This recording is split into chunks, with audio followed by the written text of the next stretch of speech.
നമസ്കാരം. എന്തൊക്കെ തള്ളായിരുന്നു ഹമാസിനെതിരെ യുദ്ധം ചെയ്യാൻ, ഹിസ്ബുള്ളക്കെതിരെ യുദ്ധം ചെയ്യാൻ, ഇറാനെതിരെ യുദ്ധം ചെയ്യാൻ, ഇസ്രായേലിനോടൊപ്പം നിന്ന് യുദ്ധം ചെയ്യാൻ. ഞങ്ങൾ ഇസ്രായേലിലേക്ക് പോകുന്നു, ഞങ്ങൾ എന്തിനും തയ്യാറാണ്.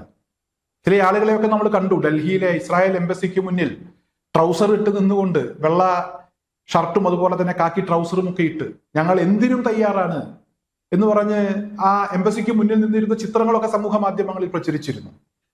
എന്തായാലും ഇവിടെ അത്തരത്തിലുള്ള ആളുകളെ നയിക്കുന്ന അവരുടെ നേതാക്കന്മാർ ഈ കഴിഞ്ഞ ദിവസങ്ങളിലൊക്കെ അവർ പറഞ്ഞിരുന്നത്, നമ്മുടെ രാജ്യത്തെ ഈ യുദ്ധം ഒരു നിലക്കും ബാധിച്ചിട്ടില്ല, ഒരു പ്രശ്നവുമില്ല, നമുക്ക് ആവശ്യത്തിന് പെട്രോൾ ഉണ്ട്, ഗ്യാസ് ഉണ്ട്. ഗ്യാസിന്റെ പണിക്കുറ്റം ഏറെക്കുറെ തീരുമാനമായി. പല ഹോട്ടലുകളും അടച്ചു. കാരണം അവർക്ക് ആ ഹോട്ടൽ നടത്തിക്കൊണ്ടുപോകാൻ കഴിയാത്ത ഒരു സാഹചര്യമാണ് ഇപ്പോൾ ഉണ്ടായിരിക്കുന്നത്. ഗ്യാസിനൊക്കെ എത്രമാത്രം വില കൂടിയെന്ന കാര്യം നമ്മളൊക്കെ കണ്ടതാണ്. ഈ സമയങ്ങളിൽ ഇവിടെ ഈ പ്രശ്നങ്ങളൊക്കെ ഉണ്ടാകുന്ന സമയത്ത്, നമ്മുടെ രാജ്യത്ത് ഹോട്ടലുകളൊക്കെ അടച്ചുപൂട്ടി സമരം ചെയ്യുന്ന സമയത്ത് ഇല്ലാത്ത വാർത്തകൾ പ്രചരിപ്പിക്കുന്നു. നമുക്ക് ആവശ്യത്തിന് പെട്രോൾ ഉണ്ട്, ഡീസൽ ഉണ്ട്, ഒരു പ്രശ്നവുമില്ല എന്ന് പറഞ്ഞുകൊണ്ട് ചില ഭരണാധികാരികളൊക്കെ രംഗത്തെത്തി. നമ്മുടെ നാവികസേന അകമ്പടി സേവിച്ച് നമ്മുടെ ഇന്ധന ടാങ്കറുകളും അതുപോലെ തന്നെ പ്രകൃതിവാതകമൊക്കെ കൊണ്ടുവരുന്ന ടാങ്കറുകളൊക്കെ വളരെ കൃത്യമായി തന്നെ ഹോർമൂസ് കടന്നു പോരുന്നു എന്നൊക്കെയാണ് ഇവർ നമ്മളെ പറഞ്ഞ് തെറ്റിദ്ധരിപ്പിച്ചത്.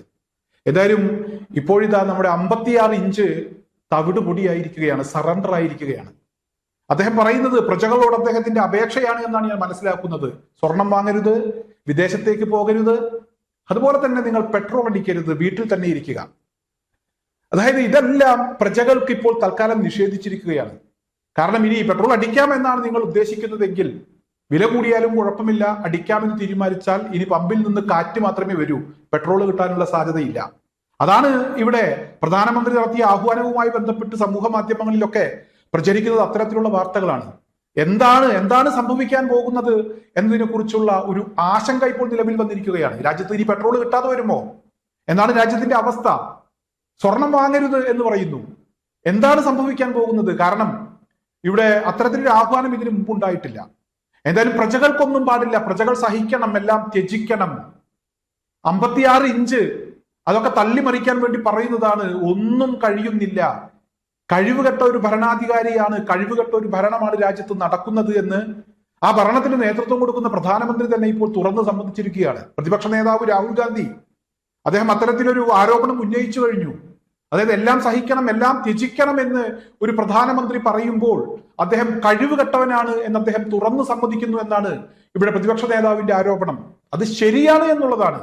കാരണം ഇവിടെ കഴിഞ്ഞ ദിവസങ്ങളിലൊക്കെ ഈ യുദ്ധവുമായി ബന്ധപ്പെട്ട് ആ യുദ്ധം അവസാനിപ്പിക്കാൻ ഇടപെടൽ നടത്തണം എന്ന രീതിയിലുള്ള അഭിപ്രായങ്ങൾ രാജ്യത്തിന്റെ ഭരണാധികാരി എന്നുള്ള നിലക്ക് മോദിയോട് പലരും ആവശ്യപ്പെട്ടു.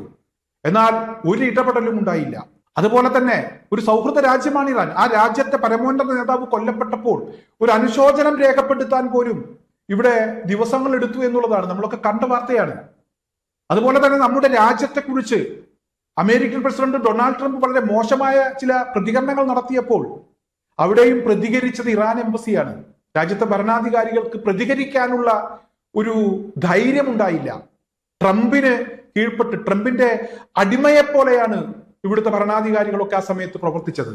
എന്തായാലും ഇപ്പോൾ യുദ്ധം നമ്മുടെ രാജ്യത്തെ അത് ബാധിച്ചിരിക്കുന്നു.